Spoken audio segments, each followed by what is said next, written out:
Hello everyone, in this video I'll be teaching you how to describe the transformations of any quadratic equation. Now normally quadratic equations are written in the form y equals ax squared plus bx plus c is equal to, never mind. Anyways, they're usually written in this form. Now this is known as standard form.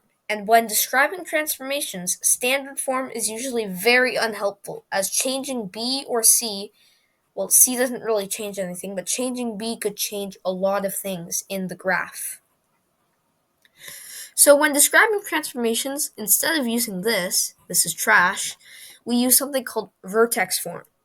Now vertex form goes in the form y equals a times x minus h all squared plus k, where a, h, and k will describe our transformations.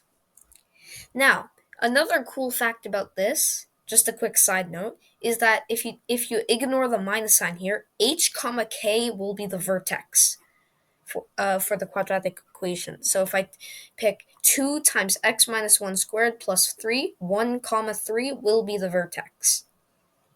Anyways, back to where was I again? All right, describing transformations. Anyways, our three variables are a, h, and k. I'll explain a first. Now, a describes vertical stretches,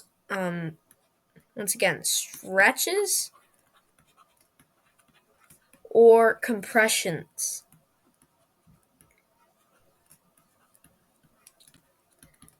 Now, I want you to think about it like this. So pretend you have y equals x squared. By the way, this is incredibly not to scale, and I encourage you to take this with a grain of salt, but you'll get the general idea.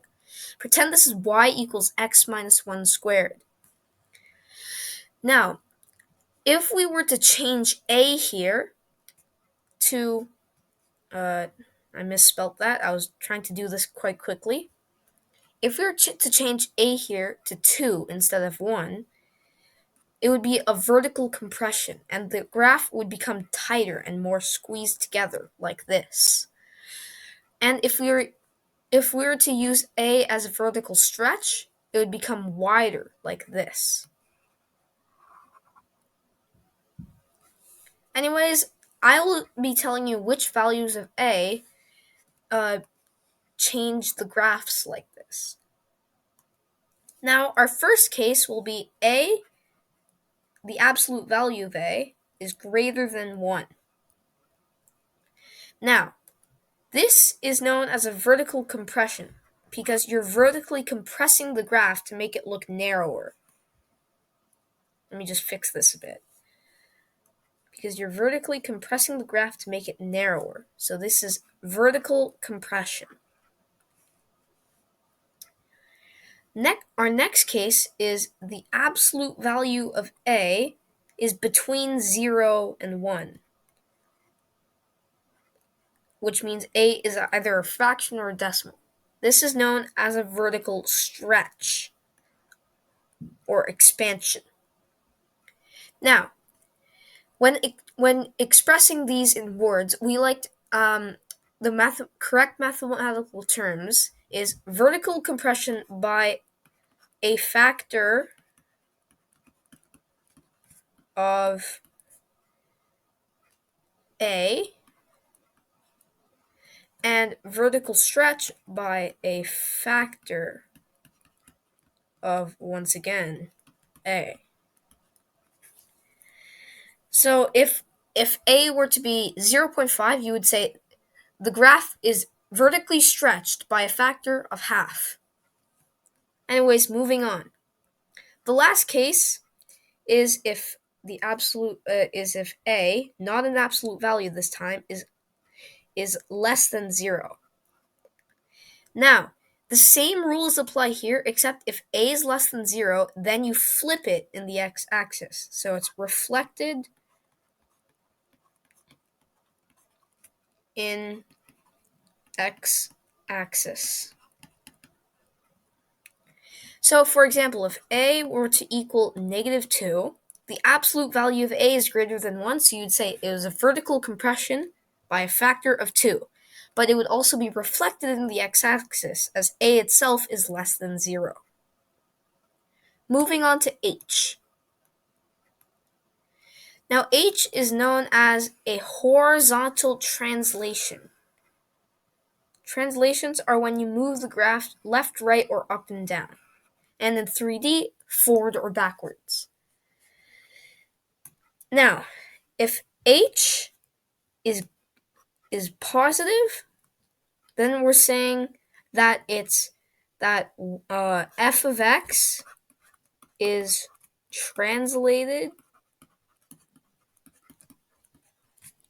to the right by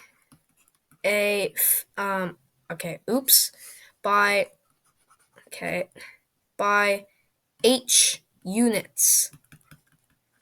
And if h is less than 0, it's the exact same thing, except h is translated to the left by h units. Finally, we have k, which is probably the simplest of them all.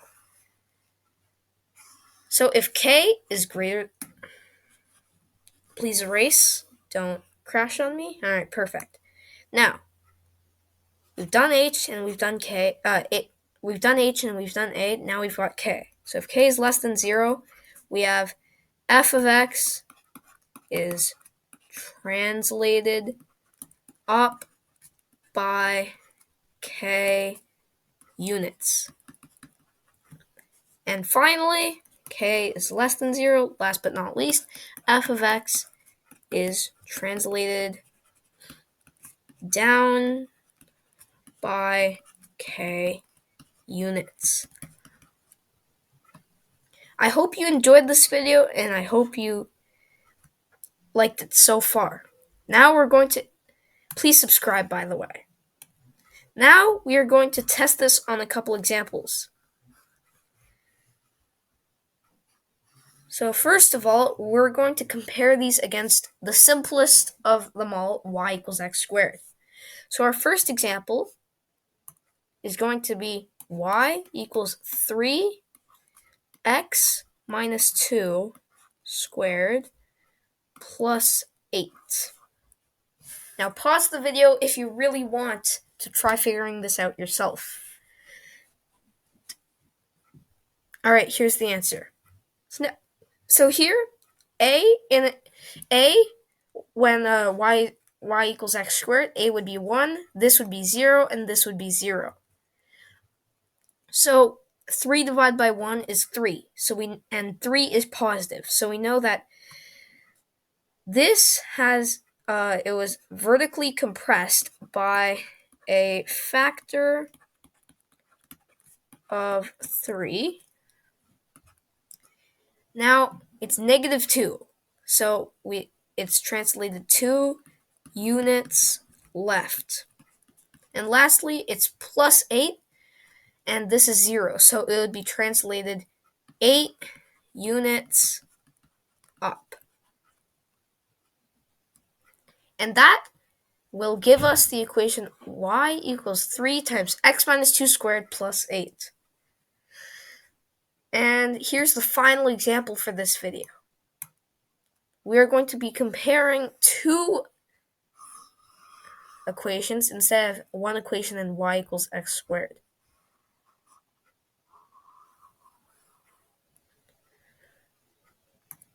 Alright, our two equations are y equals 2x plus 1 squared plus 1, and y equals negative 6x minus 4 squared minus 5. Pause the video if you want to figure it out yourself. Alright, here's the solution. So, a here, it's negative 6 to 2. And we're comparing this graph to this graph. So we're seeing how this graph is transformed to this graph. So, if we're seeing how this graph is transformed to this graph, we have to see how many times we multiply by 2 to get -6. In this case, it's -3, so we take the absolute value, which is 3. So we say this is vertically compressed by a factor of 3. However, there is a negative sign in front of it. So we have to also say it's reflected in the x-axis.